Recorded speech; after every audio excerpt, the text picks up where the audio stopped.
Fertilizers, Challenges and Solutions. Lecture by Dr.G.Subramanian, Chief Scientist Retired, CSIR, Central Electrochemical Research Institute. The aim of this talk, lecture, is to educate the corrosion engineers, the corrosion scientists, and also the general public to provide first-hand knowledge about the challenges the fertilizer industry faces, the right solutions for them as detailed below. Nitrogen is essential for life on earth, but in excess it is a dangerous pollutant and is poisoning the environment while driving climate change through emissions of the potent greenhouse gas oxides of nitrogen. So experts call the flood of excess nitrogen one of the most severe pollution threats facing humanity today. So NOx is a major air pollutant. Experts say that the sustainable use of nitrogen offers a triple win for the economy, for human health, and for the environment. Fertilizer runoff can also cause algal blooms in lakes and waterways, in turn emit greenhouse gases. How improved management of nitrogen cycle can have beneficial effects in terms of mitigating global heating. Nitrogen experts says that we need a global assessment of the threats and benefits of human alteration of nitrogen cycle and opportunities for improvement.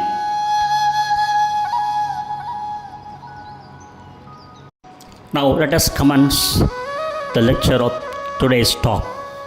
At the start of the 20th century, German chemists Fritz Haber and Karl Bosch developed a method for taking nitrogen from the air and melding it hydrogen. It would prove to be one of the great scientific advances of the century. Combine the two elements made liquid ammonia, a key ingredient in synthetic fertilizers, which will drive an unprecedented agricultural expansion and help feed a fast-growing world. But there has been a downside. During the last 100 years, the amount of man-made nitrogen compounds in water, soil, and air has doubled. An increase driven in large part by widespread use of synthetic fertilizers. Nitrogen is essential for life on earth, but in excess, it is a dangerous pollutant and is poisoning water bodies, plants, animals, and humans while driving climate change through emissions of the potent greenhouse gas nitrous oxide. Though little known to the general public, experts call the flood of excess nitrogen one of the most severe pollution threats facing humanity today. Challenges. At the beginning of the 19th century, there were almost no man-made nitrogen compounds in the environment. But in the years after the Haber-Bosch breakthrough, the levels began to skyrocket, driven by the massive uptake of synthetic fertilizers and other human activities like the manufacturing of munitions and burning of fossil fuels, both of which create chemically reactive forms of nitrogen. Nutrient runoff from farms laced with synthetic fertilizer has adversely affected land ecosystems, according to United Nations-backed Intergovernmental Science Policy Platform on Biodiversity and Ecosystem Services, shortly called IPBES. But freshwater and marine habitats have been hit hardest with recurrent algal bloom such as in Lake Erie and dead zones, bereft of aquatic life as in the Gulf of Mexico, it says. Human health is also at risk. Agricultural ammonia emissions can combine with pollution from vehicle exhaust to create dangerous particulates in the air and exacerbate respiratory diseases, including COVID-19. One study has estimated that air pollution may increase mortality associated with COVID-19 by 15%. To stem the tide of nitrogen pollution, a growing number of governments, companies and international bodies including United Nations Environment Programme UNEP have been working with scientists to better understand the risks associated with human use of nitrogen and to raise awareness.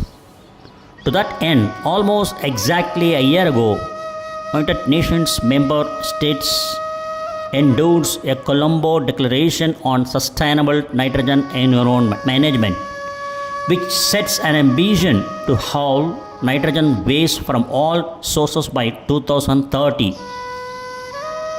UNEP also recently established the Global Halve Nitrogen Waste Campaign, highlighting the fact that improving nitrogen use efficiency not only supports climate, nature and health goals but also saves $100 billion globally annually, an estimate based on half the value of global synthetic fertilizer sales.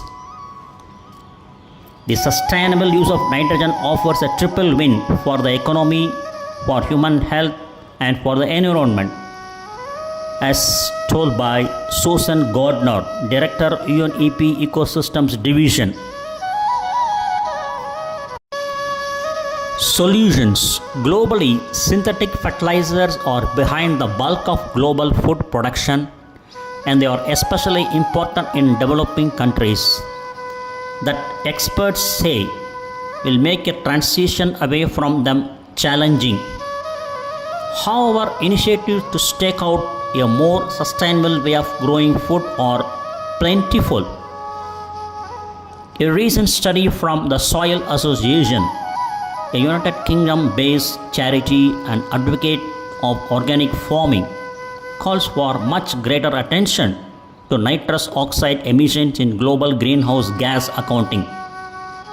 More integrated efforts to tackle nitrogen excess as a climate, nature and health issue, and incentives for better nitrogen management at farm level.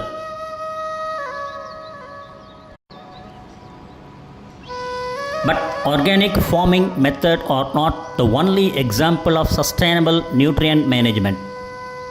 Agroecological approaches, including conservation, low input and minimum tillage agriculture, are all recognized as nature positive and regenerative practices.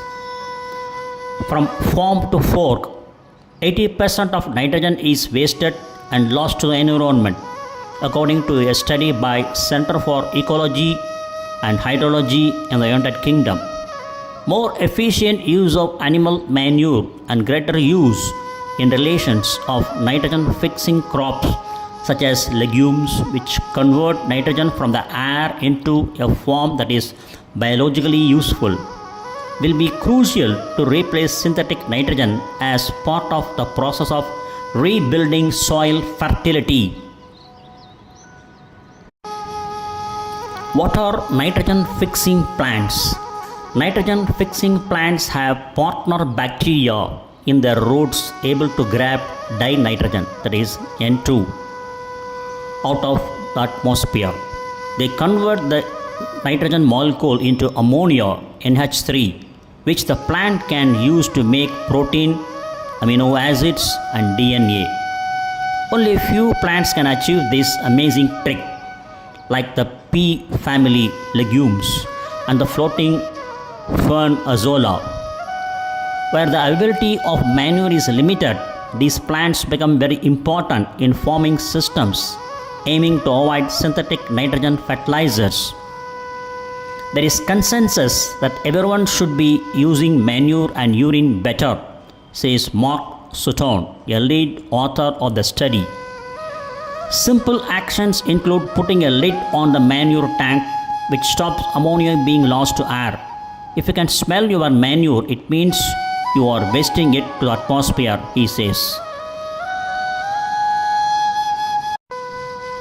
Financial incentives and political buy-in will be necessary to overcome the many obstacles in the way of nitrogen light forming methods, says Susan Gardner, head of the UNEP Ecosystems Division.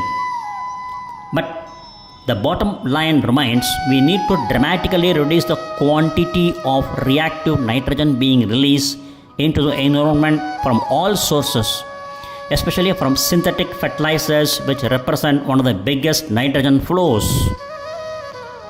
The sustainable use of nitrogen offers a triple win for the economy, for human health, and for the environment, she adds. The International Nitrogen Management System, INMS, is a global science support system for international nitrogen policy development established as a joint activity of UNEP and the International Nitrogen Initiative. It is supported with funding through the Global Environment Facility, around 80 projects partners through the Towards INMS project 2016 to 2022. INMS provides a cross-cutting contribution to multiple programs and intergovernmental conventions relevant for nitrogen challenge. Colombo Declaration calls for tackling global nitrogen challenge. Spearheaded by Sri Lanka, United Nations member states endorse a proposed roadmap for action on nitrogen challenges called the Colombo Declaration on Sustainable Nitrogen Management. Colombo, 24th October 2019, at a time when the world grapples with the menace of air pollution killing 7 million people prematurely every year. Sri Lanka, with support from UN Environment Programme, convened a 2-day event at which member states came together to adopt what was called Colombo Declaration with an ambition to have nitrogen waste by 2030. While a critical element for building structures of living organisms and an essential element for survival of all living things, nitrogen overuse has negative impacts on planet biodiversity and is a contributor to the climate crisis. Humanity's very existence depends on nitrogen. Over time, we have learned how to harness its power. Pulling nitrogen from the air and fixing it in soil is one reason why human population has expanded so rapidly, said Joyce Musa, UNEP Deputy Executive Director. Yet its usefulness has come at a terrible cost. Our failure to use nitrogen efficiently is polluting the land, air, and water. The evidence is clear in that the air we breathe, the water we drink, the food we eat, the soil we invade, and the oceans regulating global temperature, enabling our bodies to function, are being rapidly polluted, said Sri Lanka President Maithripala Sirisena in his invitation to the high-level political dialogue. As part of the declaration, environment ministers and officials representing the governments of more than 30 countries endorsed United Nations plans for a campaign on sustainable nitrogen management called Nitrogen for Life, which stems from Sustainable Nitrogen Management Resolution, which was adopted during the 4th session of UN Environment Assembly held from 11 to 15 March 2019 at the UNEP headquarters in Nairobi, Kenya. The campaign we have launched here today is so crucial. If we are going to raise nitrogen up on the agenda, then we need to sound the alarm loud and clear. Once we have grabbed the world's attention, there is so much that can be done. And there are promising signs that some nations are already starting to wake up to the problem, says Yuzo added.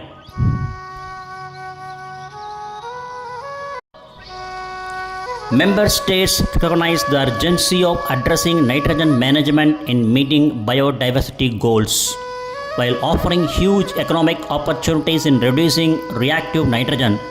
that is wasted every year, as well as reducing eutrophic zones affecting fishing and tourism industries.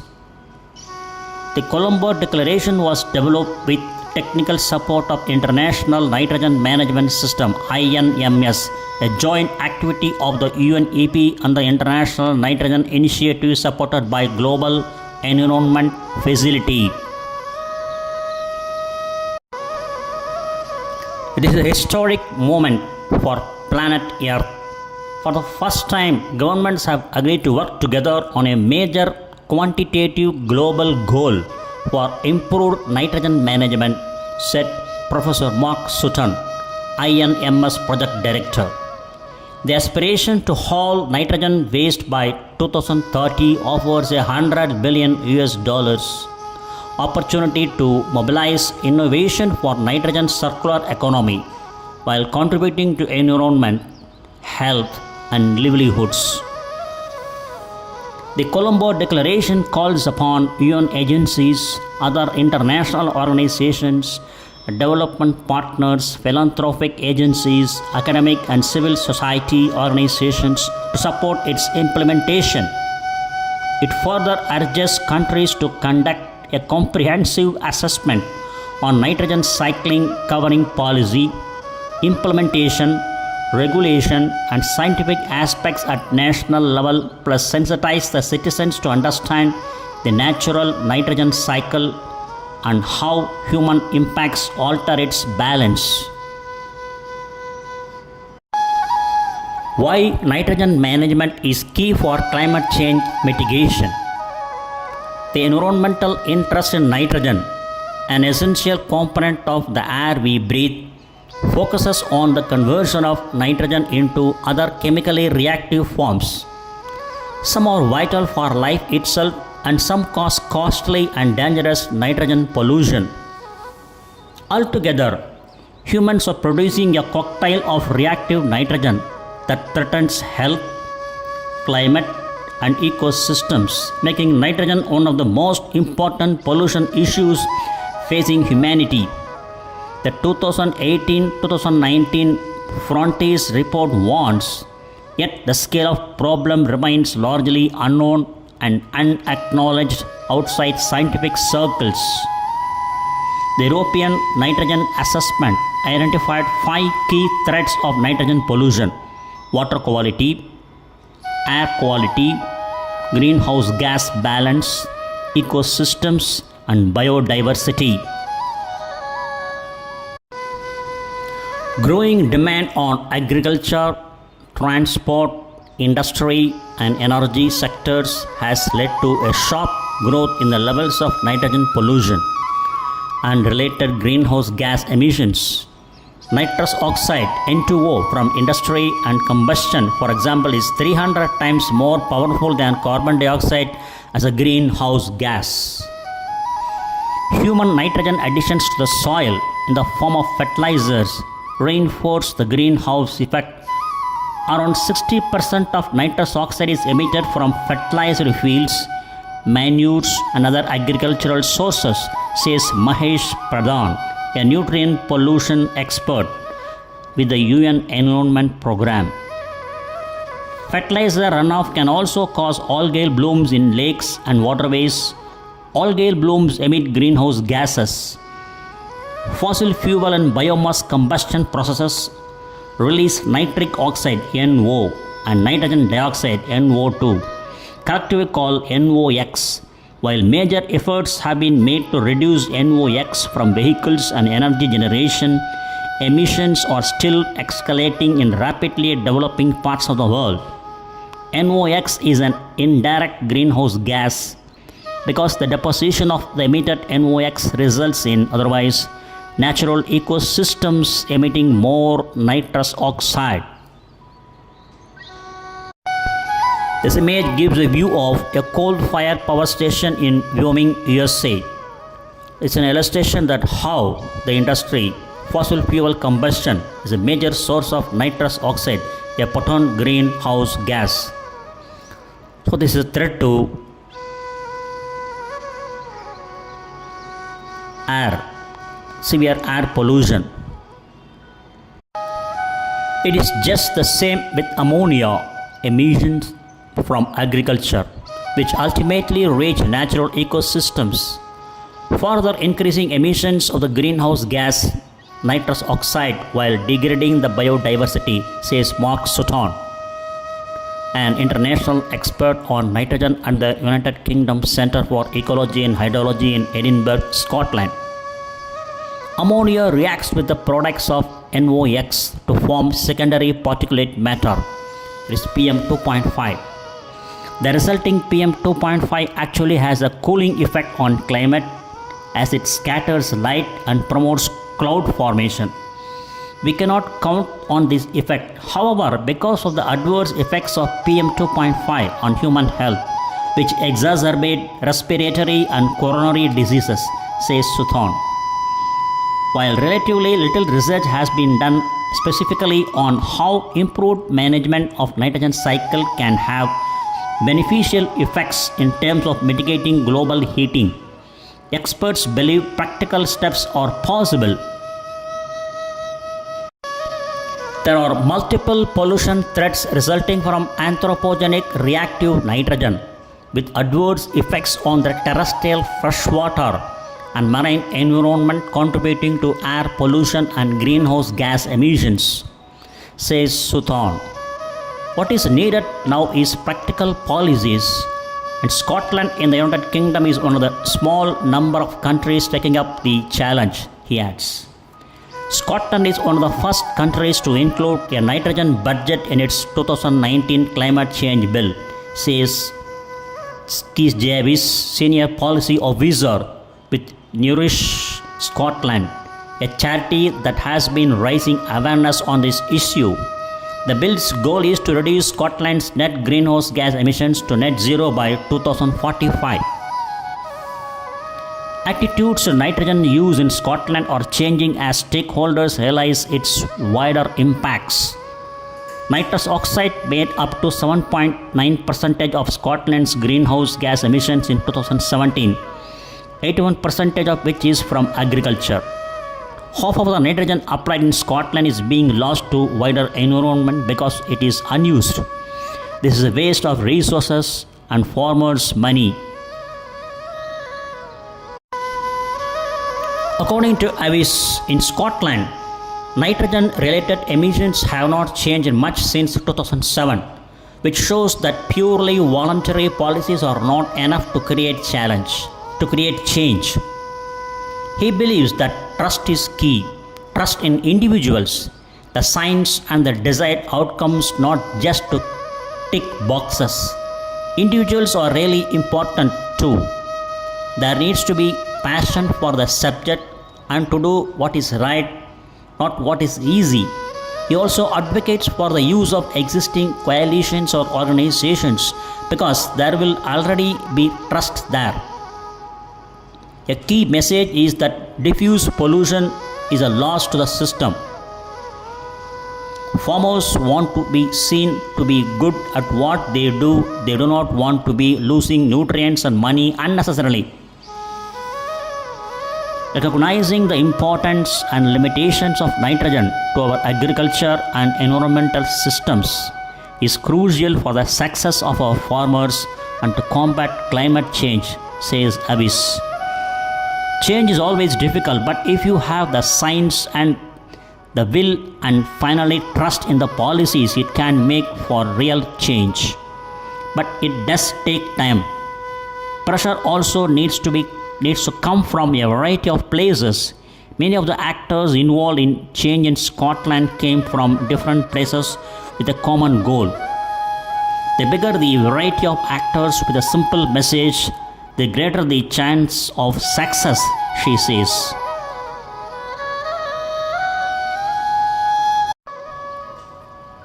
The government of Sri Lanka, along with UNEP and the International Nitrogen Management System, were launched the United Nations Global Campaign on Sustainable Nitrogen Management under the guidance of President Sirisena on 23 and 24 October 2019. The Madrid Climate Change Conference COP25, which took place in Madrid, Spain from 2 to 13 December 2019, The president designate for the conference was Carolina Schmidt Zaldivar, Minister of Environment of Chile. The aim of the conference was to increase ambition and accelerate action on the global climate emergency and support the rapid implementation of Paris Climate Change Agreement. Bittersweet nature of nitrogen calls for better management practices. Nearly 80% of the air we breathe is nitrogen, a harmless inert gas. However, nitrogen also combines with other atoms to form chemical compounds known as reactive nitrogen or fixed nitrogen (NR) that are essential for life on Earth, but at high concentrations also hugely damaging to the environment. Altogether, humans are producing a cocktail of reactive nitrogen that threatens health, climate, and ecosystems, making nitrogen one of the most important pollution issues facing humanity, says UN Environment's 2019 Frontiers report. Yet the scale of problem remains largely unknown and unacknowledged outside scientific circles. This image, which shows runoff caused by rainfall washing fertilizer from agricultural land, can end up polluting lakes, causing algal blooms which emit greenhouse gases. That is, nitrates in fertilizers can cause algal blooms. There are four main types of reactive nitrogen with differing benefits and environmental impacts. Ammonia, NH3, is found in manure, urine, fertilizers, and burning biomass. It is a foundation for amino acids, protein, and enzymes in high concentrations. However, it can cause algal blooms in lakes and forms particulate matter in the air, which affects health and impacts terrestrial ecosystems such as peatlands and forests. Nitrates, NO3, are widely used as fertilizers and in explosives. We would produce only about half of our food without the use of fertilizers such as nitrogen and phosphorus. However, their accumulation in the environment can be toxic for life on Earth. Since they are the most water-soluble of all salts, they are essential to the nitrogen cycle and a key source of nitrate pollution. Nitrates have been found in wastewater, agricultural runoff, and the atmospheric oxidation of NOx. NOx is a major air pollutant, also present in vehicle exhaust fumes and known to cause heart disease and respiratory illness. Ground level ozone formed by reactions between methane, nitrous oxide N2O, and volatile organic compounds in the presence of sunlight is a damaging air pollutant. Nitrous oxide is generated by agriculture, industry, and combustion. It is used in medical procedures and rocket propellants. It is also a global warming gas, 300 times more potent than carbon dioxide, and depletes stratospheric ozone, which protects us from harmful radiation. Unfortunately, growing demand on the livestock, agriculture, transport, industry, and energy sectors has led to a sharp increase in the presence of reactive nitrogen in our ecosystems. Addressing nitrogen management is vital to meeting air quality, water quality, climate, stratospheric ozone, and biodiversity goals, while offering a huge economic opportunity to reduce the US $200 billion of reactive nitrogen that is wasted every year. More efficient management of global nutrient cycles could contribute substantially to reducing pollution and to achieving sustainable development goals. The International Nitrogen Management Systems (INMS), a platform for better cooperation across science and policy, is working to build consensus on a way forward.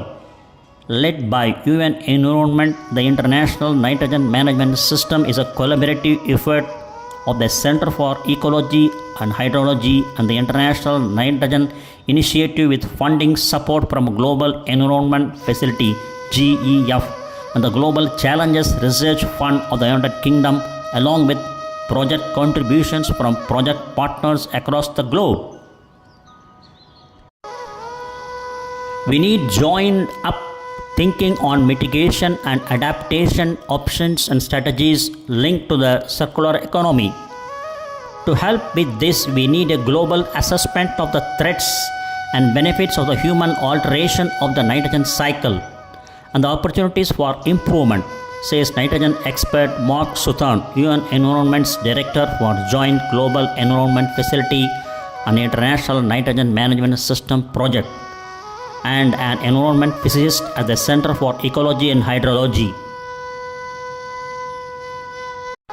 Fixing nitrogen, managing Earth's nitrogen problem. So this is, the image shows the view of the clouds passing through.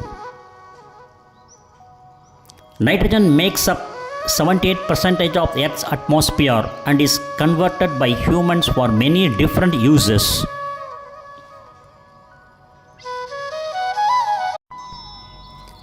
First, global resolution on nitrogen, a huge step forward.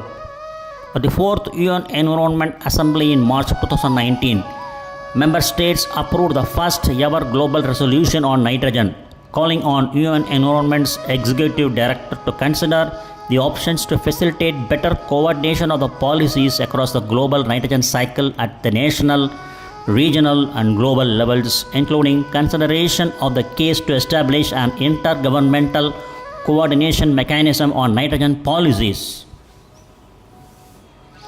We have had great success here the last couple of days in engaging with the Committee of Permanent Representatives and intergovernmental processes through a high-level segment of International Nitrogen Management System. It has allowed fast follow-up to the resolution on sustainable nitrogen management, said Sutton after the 4th Systems Plenary meeting in April 2019.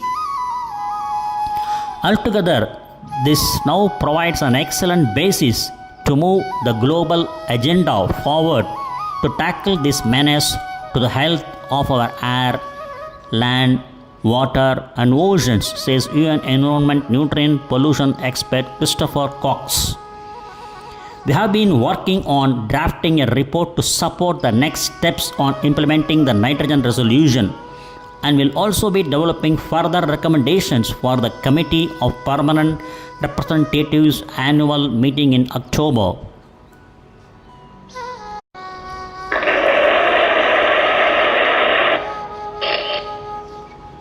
Thank you very much for watching this video and thanks for your patience.